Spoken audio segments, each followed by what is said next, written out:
Vamos meditar na palavra de Deus mais uma vez. Tenho plena convicção de que Deus falará ao nosso coração e nos instruirá para crescermos espiritualmente. O texto que nós iremos meditar nesse momento encontra-se na segunda carta do apóstolo Paulo a Timóteo, no capítulo 4. Nós leremos do versículo 6 ao versículo 8 e eu gostaria que você acompanhasse na sua casa.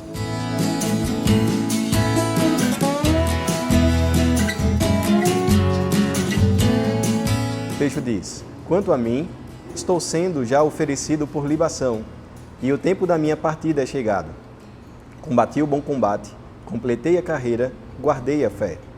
Já agora a coroa da justiça me está guardada, a qual o Senhor, reto juiz, me dará naquele dia, e não somente a mim, mas também a todos quanto amam a sua vida. Como seria a sua retrospectiva se hoje fosse o último dia da sua vida? Será que a sua vida traria um bom testemunho para estimular algum cristão a crescer na fé e a buscar o Senhor? Nós acabamos de ler um texto onde o apóstolo Paulo está voltando as suas palavras ao jovem pastor Timóteo para que fosse o seu sucessor e assim fosse estimulado com a sua vida a seguir fielmente a Cristo. O apóstolo Paulo nos fala sobre a sua jornada, ou ele resume a sua jornada, para trazer a esse jovem pastor a plena consciência da necessidade de ser fiel ao Senhor, nos desafios que ele enfrentará na fé, e não esmorecer diante das adversidades. O apóstolo Paulo, ao mesmo tempo que instrui o jovem pastor e o encoraja, também traz à memória como Deus foi generoso sobre a sua vida e como ele poderia chegar ao final com a perspectiva de receber das mãos do Senhor o pagamento em sua graça por meio daquilo que ele havia feito. Não que o apóstolo Paulo devesse receber a glória por toda a obra que ele havia executado, mas ele tinha plena convicção de que o que fez pela graça do Senhor.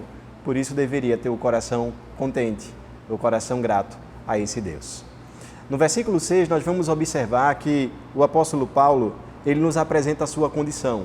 Ele nos diz assim: quanto a mim, já estou sendo oferecido por libação, e o tempo da minha partida é chegado.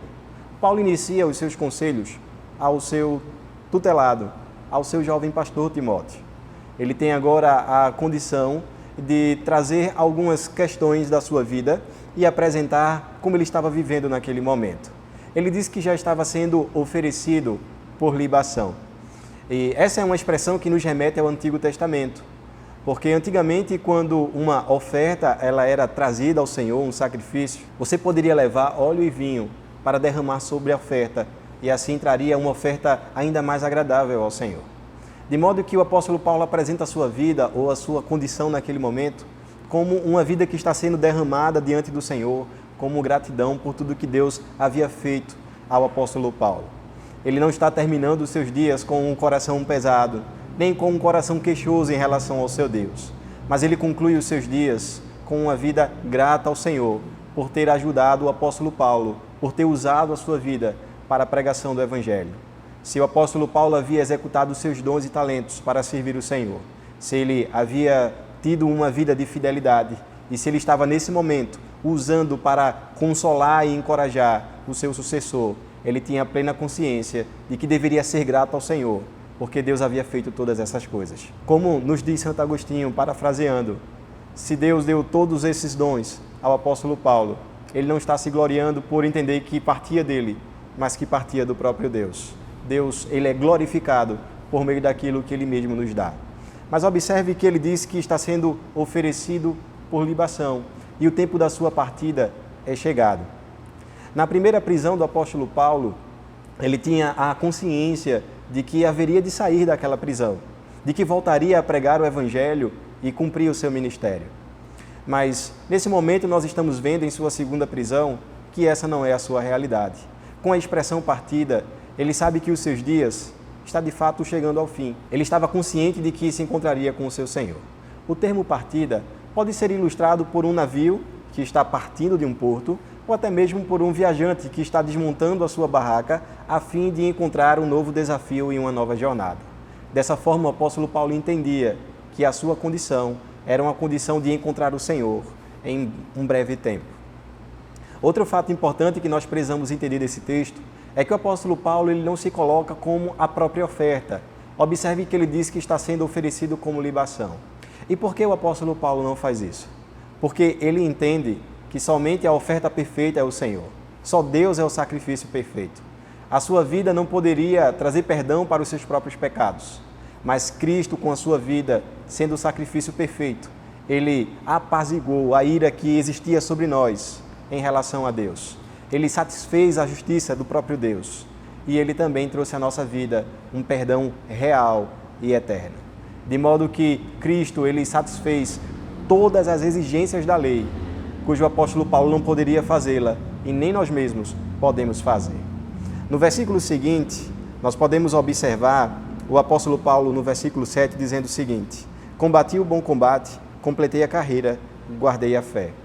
Após o apóstolo Paulo, ele tratar da sua condição, do momento em que ele estava vivendo, ele agora nos dá um relato da sua jornada. Ele, antes no versículo 6, nos apresentou o seu presente e agora no versículo 7, ele vai nos apresentar o seu passado. Ele diz: combati o bom combate. Com essa expressão, ele pode se remeter aos guerreiros gregos, que iam para as batalhas com o seu escudo, se protegiam, venciam a batalha, batalhavam ferozmente e podiam retornar à sua casa tranquilos. O apóstolo Paulo, ele quer nos ensinar que ele havia combatido esse bom combate. Ele estava encerrando a sua carreira como um cristão zeloso. Ele não deixou de batalhar contra o pecado. Ele não deixou de usar todas as armas que o Senhor deixou para que ele pudesse utilizá-la e vencer as tentações. Desse modo, ele encerra a sua jornada, sabendo que o bom combate, ele foi de fato travado. Ele diz também que completou a sua carreira. Observe que o apóstolo Paulo, ele traz diversas metáforas a respeito de uma vida atlética. E mais uma vez, ele faz isso aqui nesse texto. Com essa expressão, ele tem em mente um corredor, alguém que precisa cumprir algumas etapas, que precisa vencer alguns obstáculos para chegar na linha final. Dessa forma, a mensagem que o apóstolo Paulo nos deixa e deixou ao jovem Timóteo é que ele completou todas as etapas possíveis para chegar ao final. Ele diz também que guardou a fé. E essa expressão nos remete a alguém que guardou aquilo que recebeu, que guardou de uma forma segura. E ele não está se referindo aqui à salvação. Nós não somos capazes de guardar ou de garantir a nossa própria salvação. Nós sabemos que é o Senhor mesmo que nos faz perseverar até o fim. Ele está aqui se referindo às qualidades ou, na verdade, os dons que o Senhor deu. Ele quer nos ensinar que, de forma diligente, ele utilizou essas ferramentas. Ele as guardou muito bem e empregou para o benefício e expansão do Evangelho. Dessa forma, ele olha para trás, nos mostrando então que vive hoje os efeitos de ter vivido uma vida fiel ao Senhor. No versículo 8, ele agora olha para o futuro e nos diz assim: já agora a coroa da justiça me está guardada, a qual o Senhor, reto juiz, me dará naquele dia, e não somente a mim, mas também a todos quanto amam a sua vinda. Observe que ele olhou para o presente, mostrando a sua condição, olhou para o passado, nos apresentando uma vida fiel a Deus, e agora nos apresenta a sua realidade futura. Ele diz: já agora a coroa da justiça me está guardada. Ele aqui se refere à justiça de Cristo, que garantiu essa coroa ao apóstolo Paulo. E com essa expressão ele quer nos mostrar que ele não está seguro na sua própria justiça. Ele não está olhando para o futuro por causa das suas obras, mas ele olha para o futuro com perspectiva boa por causa da obra de Cristo. Não apenas isso, ele quer também nos apresentar com esta metáfora que receberá uma recompensa do Senhor e que esta recompensa, ela é segura. Não uma recompensa como recebiam os soldados da época antiga, do período em que Paulo escreveu esse texto. Eles corriam para ganhar uma coroa de louro. E essa era uma coroa que tinha um prazo de validade. Aquela coroa de louro, ela seria murchada, ela queimaria. Então, aquele atleta que se esforçou tanto para ganhá-la, iria perdê-la. Diferentemente da coroa reservada pelo Senhor, da recompensa que os salvos têm em Cristo. Nós receberemos uma coroa eterna e desfrutaremos a eternidade do lado do Senhor. Mas observe que não apenas o apóstolo Paulo, ele receberia essa recompensa. Ele diz que Deus daria esta recompensa a todos aqueles que amam e esperam a sua vinda. Ele traz aqui uma promessa para todos os crentes. Timóteo poderia ser encorajado a ser firme no Senhor, a combater o bom combate, a completar a carreira e guardar a fé, tendo a plena certeza, tendo a plena segurança de que Deus o recompensaria, apesar de não merecermos absolutamente nada. Com isso, o apóstolo Paulo quer que olhemos para o futuro e entendamos que as aflições do tempo presente, elas não podem ser comparadas à glória que há de ser revelada em Cristo, a recompensa que nós teremos do Senhor. Com isso, eu gostaria de trazer duas aplicações à nossa vida. E a primeira aplicação que eu gostaria que nós aprendêssemos com esse texto é que nós devemos trabalhar duro enquanto nós aguardamos o Senhor. Observe que o apóstolo Paulo, ele não foi um crente preguiçoso. Ele trabalhou de forma zelosa, ele se esforçou, ele combateu o bom combate, ele guardou a sua fé em Cristo, ele usou a sua vida em favor do Evangelho e ele se gastou para que o Evangelho pudesse avançar e alcançar outros corações conforme a graça do Senhor. Nós precisamos olhar para o modelo do apóstolo Paulo, mas acima de tudo, nos lembrando de alguém que é maior do que o apóstolo Paulo, nos lembrando de alguém que é o próprio Cristo, como esse que também entregou a sua vida, mas que viveu uma vida perfeita, vida essa que não viveu o apóstolo Paulo. Precisamos ter esse modelo em nossa mente, para não fraquejarmos, não esmorecermos, principalmente nesse período em que todos nós estamos longe, sem ir à igreja, sem ver os cultos, sem participar dos cultos.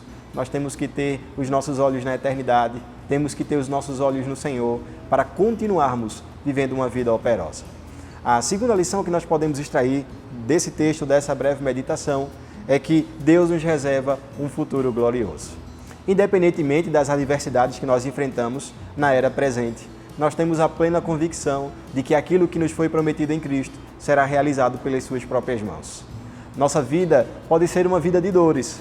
Nós podemos enfrentar as dificuldades do nosso próprio pecado. Nós podemos enfrentar as adversidades da própria oposição do mundo. Nós podemos enfrentar a própria oposição do diabo. Mas temos a certeza de que o nosso futuro é um futuro glorioso.